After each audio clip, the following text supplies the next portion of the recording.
राम राम जी। जय श्री राम। हर हर महादेव। मैं बाबा रामदास और आप देख रहे हैं स्लो जिंदगी और बाबा की खरी खोटी। आज एक ऐसे विषय पे बात करूंगा जो कि समाज में बहुत ही एक ज्वलंत विषय बन के उभर रहा है। डॉक्टर कार्तिकेय शर्मा हैं, बहुत बड़े डॉक्टर हैं, लीडिंग डॉक्टर हैं प्रयागराज इलाहाबाद के, न्यूरोसर्जन हैं, MD DM, highly qualified and extremely popular. बहुत बड़ी प्रैक्टिस है। उनके ऊपर उनकी ही एक पेशेंट ने आरोप लगा दिया है कि तब इन्होंने मुझे बैड टच किया, मॉलेस्ट किया, ये किया, वो किया, दुनिया भर का उनके खिलाफ एफआईआर हुई है। I think he was arrested या जो भी है, अभी अरेस्ट हुए हैं कि नहीं मुझे नहीं पता। और इस विषय पे काफी चर्चा चल रही है। और इस दौरान मैंने कल भी एक वीडियो बनाया था, तो मेरे पास मेरे बहुत से फ्रेंड्स के, दर्शकों के, पाठकों के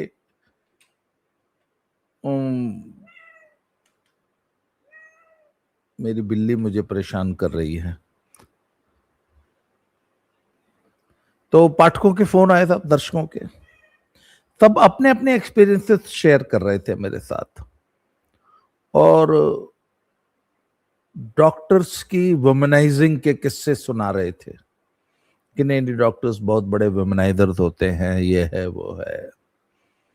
फिर मैंने उनसे कहा, मैंने कहा यार चलो मान लिया आपकी बात, कुछ होते होंगे, जरूर होते होंगे, समाज में हर वर्ग में ऐसे लोग मिल जाते हैं। पर मैंने कहा ये कहाँ नहीं है। कॉर्पोरेट वर्ल्ड में ऐसे आरोप लग रहे हैं, bosses sleeping around there with their employees. तो teachers, guides, professors sleeping around with their students. और मैंने कहा लड़कियां भी कहां पीछे, लड़कियों ने तो अति मचा रखी। तो इस विषय को जनरलाइज करना बहुत रिस्की है, इसलिए हमको बड़ा एक बैलेंस्ड अप्रोच लेके चलनी पड़ेगी समाज में। और समाज में इसलिए मेरा यह है कि सबसे पहले जब भी किसी पे आरोप लगे तो उसको अक्षरशः शब्दशः सत्य मान लेने की जरूरत नहीं है। उसको थोड़ा सा क्रिटिकल अप्रोच रख के, तर्क वितर्क विश्लेषण करके, अपने मन से, अपने दिल दिमाग से, खुद से तर्क करके फिर उस पर कोई राय बनाइए। दोनों पार्टियां दोषी हैं, पुरुष भी कम नहीं है, स्त्रियां भी कम नहीं है, लड़कियां भी कम नहीं है। पर मैं एक बात जानता हूं, जो मेरा जिंदगी का निजी अनुभव है, जब तक महिला, वुमेन, औरत ढील नहीं देती, स्पेस नहीं देती, तब तक उसके प्राइवेट स्पेस में कोई मर्द घुसने की हिम्मत नहीं कर सकता। मेरी एक मित्र है, वो तो सरेआम एक बात कहती हैं कि मैंने ज्यादातर महिलाओं को जो इस फील्ड में है उनको देखा है कि वो जानबूझकर इनवाइट करती हैं उनकी पर्सनल, वो कहती हैं, उन्होंने उसके लिए टर्म निकाल रखा है कि they are an inviting personality. वो अपने हाव भाव से, अपनी पर्सनालिटी से, अपनी बॉडी लैंग्वेज से, अपनी बातचीत से सामने वाले मर्द को रिझाती हैं, बाकायदे इनवाइट करती हैं। और आपकी ऐसी पर्सनालिटी होनी चाहिए कि क्या मजाल किसी की कि कोई आपकी प्राइवेट स्पेस में जरा सा भी इंट्रूड करने की कोशिश करे। वो पहले दिन से महिला के हाथ में होता है कि पुरुष उसको कैसे देखता है, कैसे अप्रोच करता है, और कैसे जो है उसको वो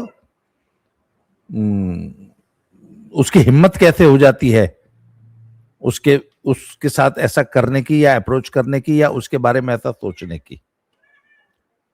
तो देखिए इस पूरे प्रकरण को थोड़ा सा उसके ऊपर ऊपर से वो हॉक्साई होती है ना, वो जो बाज जो है ना, वो ऊपर चील बाज गिद्ध जो हैं वो ऊपर बहुत ऊपर आसमान में उड़ते हैं और एक बहुत बड़े एरिया पे वो देख सकते हैं और अपना फूड लोकेट करते हैं। तो उस तरीके से आपको वो विजन रखना पड़ेगा। इधर एक बहुत अलार्मिंग जो बात देखने में आई है कि महिलाओं ने अपने शरीर का उपयोग एज अ टूल करना शुरू किया है। एक टूल के तौर पे पुरुषों से पैसा कमाने का यंत्र बनाया है, वो ट्रेडिशनल वे में नहीं, अलग तरीके से।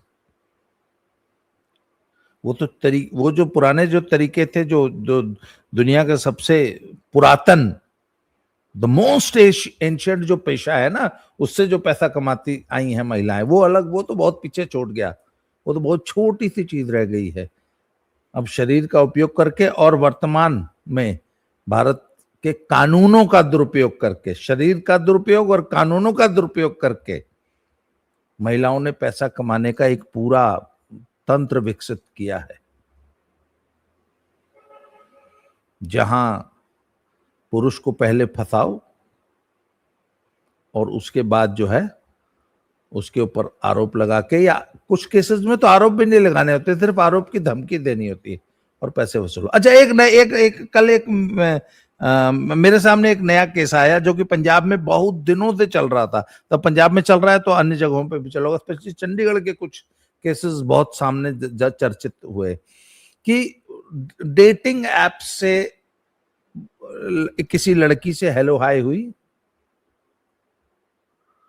और लड़की ने कहा कि चलो मिलते हैं।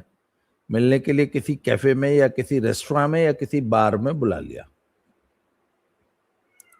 अगर कैफे में बुलाया है तो 2 कॉफी का बिल बनेगा जी 8,500 रुपए, 10,000 रुपए, 15,000 रुपए।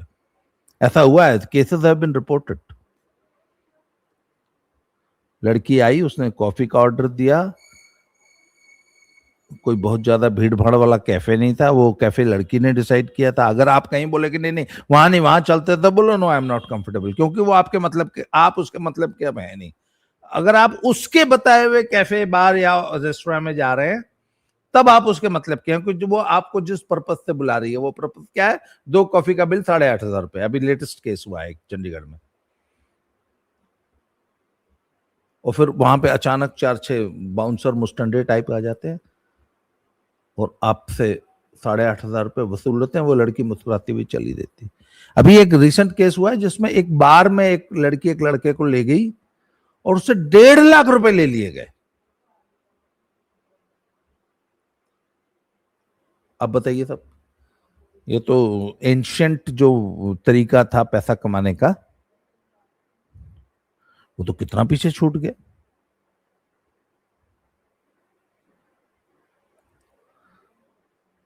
मैं अक्सर उस केस का जिक्र करता हूं कि जयपुर में एक रैकेट पकड़ा गया था जिसमें 6 लड़कियां जो कि बहुत एकदम हाई फाई मॉडलिंग करने वाली और ऐसे इस टाइप की थी, प्रोफाइल उनका वो था। वो उनके साथ एक पूरा नेटवर्क, एक रैकेट काम करता था जो जयपुर के बहुत अमीर मर्दों को, लड़कों को फंसाते थे। फिर वो लड़कियां उनके साथ दोस्ती करती थी, उनके साथ घूमने फिरने कहीं जाती थी, उनके साथ फिजिकली इंटीमेट होती थी। जब एक बार वो लोग फिजिकली उनसे इंटीमेट हो जाते थे तो फिर अचानक उस व्यक्ति को थाने से फोन आता है कि जी ये फलानी मैडम आई हैं, आपके खिलाफ कंप्लेंट कर रही हैं और आपके खिलाफ ऐसी ऐसी कंप्लेंट है कि आपने इनके साथ दुष्कर्म किया है। आइए, अब बिजनेसमैन महोदय तो फंस गए बहुत बुरी तरह। सबसे पहले तो उनकी फैमिली में इस बात का किसी को पता नहीं है, तो सबसे बड़ा टेंशन तो उनको वो। अच्छा, वो जो गिरोह था वो इतना फुल प्रूफ एविडेंस लेके अटैक करता था, क्योंकि श्रीमान जी ने उस महिला के, उस लड़की के साथ एक होटल में रात बिताई है, फिजिकली इंटीमेट हुए हैं। तो दुष्कर्म वाले सारे एविडेंस जो है वो मौजूद होते हैं। फिर पुलिस वाला उनको समझाता है कि सर आपके खिलाफ जो एविडेंस है और जो महिला की जो स्थिति है और महिला के शरीर पे जो निशान है वो आपके क्राइम को, और उसका फिर वजाइनल स्वैब और उसके मौके से मौकाए वारदात पे, कपड़ों पे, इस पे उस पे सीमन स्टेन्स और वो सारा कुछ पूरा, मतलब it is a full proof case, जो ये प्रूव करने में हमें 1 मिनट लगेगा कि आपने वाकई उसके साथ जबरदस्ती किया है। और आप तो सर 20 साल के लिए गए। अब एक बड़ा बिजनेस, उसमें बहुत बड़े बड़े डॉक्टर्स इन्वॉल्व थे जो फंसे थे। अच्छा, उसके बाद तब तक, जब तक ये बातचीत चल रही है, पता लगा तब तक 2 प्रेस वाले भी आ गए कि सर जल्दी करो, जल्दी निपटारा करो, नहीं तो हमें प्रेस में ये देना है कि फलाने बिजनेसमैन पे सामूहिक या ऐसे दुष्कर्म का आरोप लगा, जैसे डॉक्टर साहब पे लग गया ना, पूरा मीडिया में आ गया। अब बिजनेसमैन की और फटी। तब तक हाई कोर्ट के कुछ वकील इस रैकेट में इन्वॉल्व थे और बड़े पुलिस वाले इन्वॉल्व थे, सिर्फ एसएचओ लेवल के पुलिस वाले इन्वॉल्व नहीं थे, और भी बड़े वाले पुलिस वाले वो इन्वॉल्व थे। और ऐसा बताया गया कि इस रैकेट ने पिछले 2-3 सालों में 200 करोड़ से ज्यादा की रकम बड़े बड़े बिजनेसमैन से वसूली थी। और बाद में वो रैकेट पकड़ा गया, क्योंकि एक जो बिजनेसमैन था वो डरा नहीं और उसने पूरा मुख्यमंत्री तक और डीजीपी तक खड़का दिया, और पूरा फिर वो जब जांच हुई तो ये पूरा रैकेट पकड़ा गया। जब रैकेट पकड़ा गया तो बहुत से विक्टिम्स निकल के आए सामने कि हाँ साहब मैंने, मेरे से इतने लिए, मेरे से इतने लिए। उन्होंने खुद बताया, जब वो डंडा चढ़ता है ना पुलिस का, जब 3rd डिग्री होता है तो वैसे तो खुद ही बक देते हैं, खुद ही बता देते हैं कि हाँ उससे भी लिए थे, उससे भी लिए थे, उससे भी लिए थे, उससे भी लिए थे। अब आप मुझे बताइए कि अब आप इस विषय में कैसे जनरलाइज करेंगे, या कोई एक राय बनाने से पहले आप क्या करेंगे? फिर समाज का क्या एटीट्यूड है? अगर पुरुष का नाम, पुरुष के नाम पर कोई ऐसा आरोप लग गया तो पूरा समाज, पूरा मीडिया, पूरा सिस्टम अचानक पुरुष के ऊपर टूट पड़ता है, उसको पहले दिन से दोषी करार देता है। सारण वाले केस में, बिहार वाले में क्या हुआ?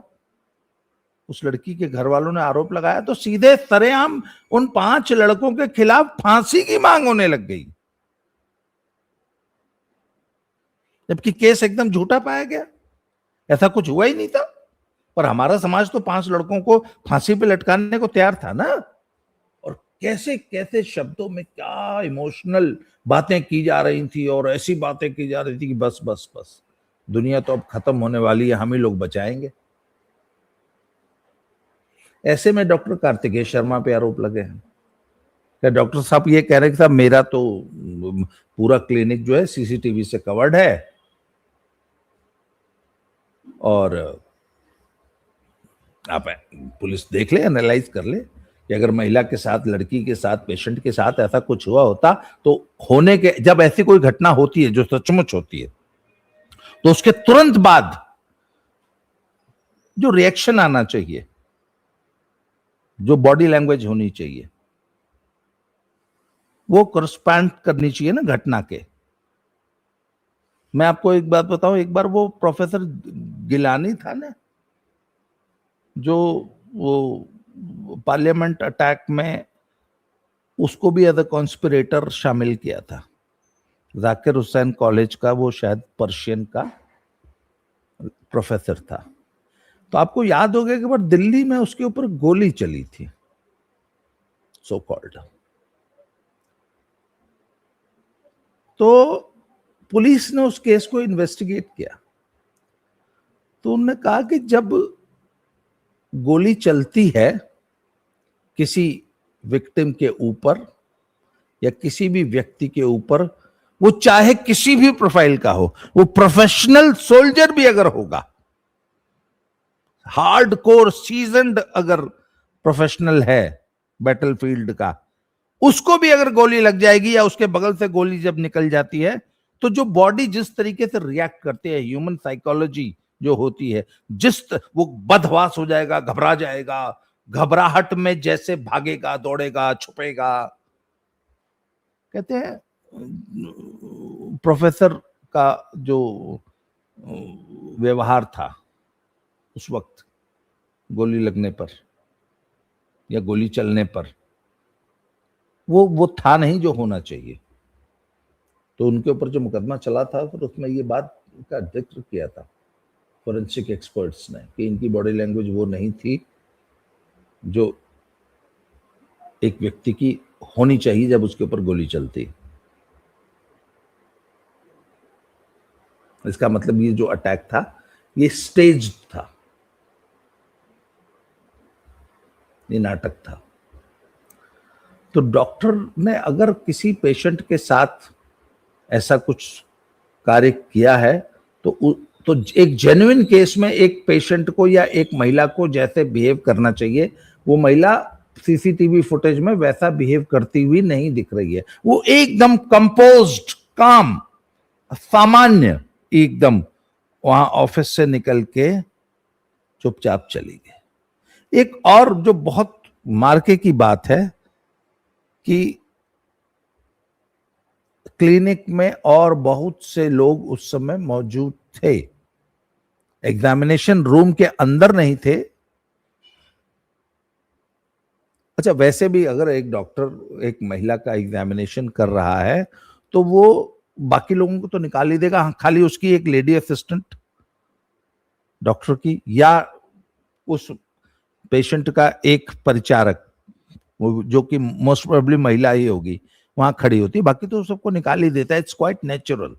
तो डॉक्टर साहब ने भी सारे पेशेंट को निकाल के उस महिला का चेकअप किया। वो खुद स्वीकार कर रहे हैं कि हाँ जी हाँ, मैंने चेकअप किया है, क्योंकि उसने मुझे शिकायत की थी कि उसको बाएं तरफ पूरे शरीर में झंझनाहट हो रही है। तो जब बाएं तरफ झंझनाहट की शिकायत आएगी एक न्यूरोलॉजिस्ट के पास, तो वो कैसे चेकअप करेगा, क्या बॉडी को कहां कहां टटोल के देखेगा, कैसे क्या चेकअप होगा, ये तो खैर मेडिकल प्रोटोकॉल है, ये तो डॉक्टर्स लोग बेहतर बता पाएंगे या मेडिकल प्रोफेशन के लोग बेहतर बता पाएंगे। तो डॉक्टर साहब स्वीकार कर रहे हैं कि हाँ मैंने किया था। पर उसमें मुझे जो आपत्तिजनक बात लगती है कि लड़की का भाई लड़की को लेके आया था और छोड़कर उस लड़की को उसी क्लिनिक में छोड़ के चला गया 8-9 बजे जब भी आया होगा, क्योंकि लड़की का जो नंबर था वो 78 था। 78 मरीज उससे पहले डॉक्टर साहब शाम की पारी में देख चुके थे। तो एक भाई अपनी बहन को, 24 साल की लड़की को रात को 10 बजे छोड़ के चला गया, इसका मतलब वो अकेली घर गई या उसने फोन करके बुलाया होगा, जो भी रहा होगा। या ये संभव है कि ये मैं भी कर सकता हूं कि अगर मेरी एक पेशेंट है, मुझे मालूम है 10 बजे तक यहाँ इसको बैठना है, तो मैं कल चलो मैं 1 घंटे काम कर देता हूँ, बिकॉज मुझे लगेगा कि she is in safe atmosphere. एक डॉक्टर के क्लिनिक में बैठी है जहां पे 10, 20, 50 मरीज और बैठे हैं। पर उस पेशेंट ने जो है, जब वो उसके क्लिनिक चैम्बर से निकली है तो उनका हाव भाव एकदम नॉर्मल था। खैर पुलिस जांच कर रही है, सारे सीसीटीवी कैमरा खंगाले जा रहे हैं। पुलिस किस निष्कर्ष पे पहुंचती है ये देखने वाली बात है। पर मेरे फ्रेंड्स ने जो मुझे फोन करके बताया कि साहब डॉक्टर्स भी दूध के धुले नहीं है, मैंने कहा हाँ मैं मानता हूं, सब लोग दूध के धुले नहीं होते, हर किस्म के लोग होते हैं समाज में।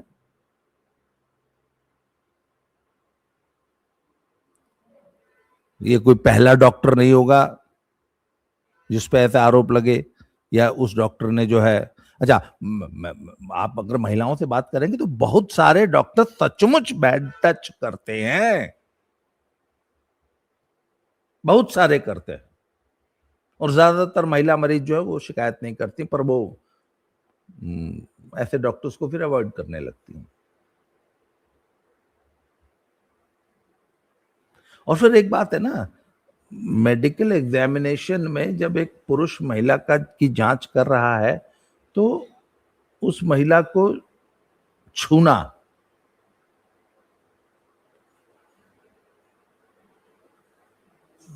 ये एक बड़ा स्वाभाविक सी प्रक्रिया है। इसमें कब गुड गुड टच जो है कब बैड टच में बदल जाता है, ये बड़ा टेक्निकल सा इशू है। इसको महिला की सिक्स्थ सेंस तो जज कर लेती है, परंतु उसको कोर्ट में व्यक्त करना या कोर्ट में प्रूव करना कि डॉक्टर का जो टच था वो गुड था या बैड था, अगर महिला झूठे आरोप लगाने पे आ जाए तो कोई जज इसको जज नहीं कर पाएगा।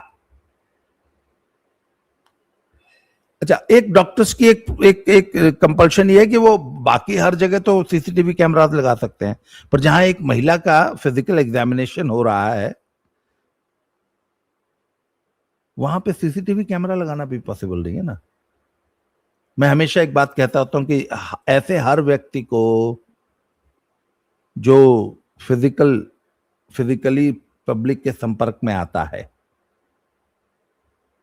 उसको बॉडी कैम लगा कर रखना चाहिए। ये आरोप किसी पे भी लग सकता है, ये मैं हमेशा एक बात कहता हूं। पर डॉक्टर जब एक महिला का की बॉडी का चेकअप कर रहा है तो ऐसे में तो वो बॉडी कैम भी नहीं लगा सकता। अच्छा, आरोप लगाने वाली जो है वो अगर आपकी नर्स आपके बगल में खड़ी भी है ना तो वो नर्स को भी लपेट लेगी, साहब ये नर्स ही मुझे फंसा के ले गई थी, या नर्स इसमें मिली हुई है, नर्स ने मेरे साथ ये दुष्कर्म करवा दिया डॉक्टर साहब से मिलके, क्या कर लोगे आप? इसलिए ये बहुत ही पेचीदा मामला है।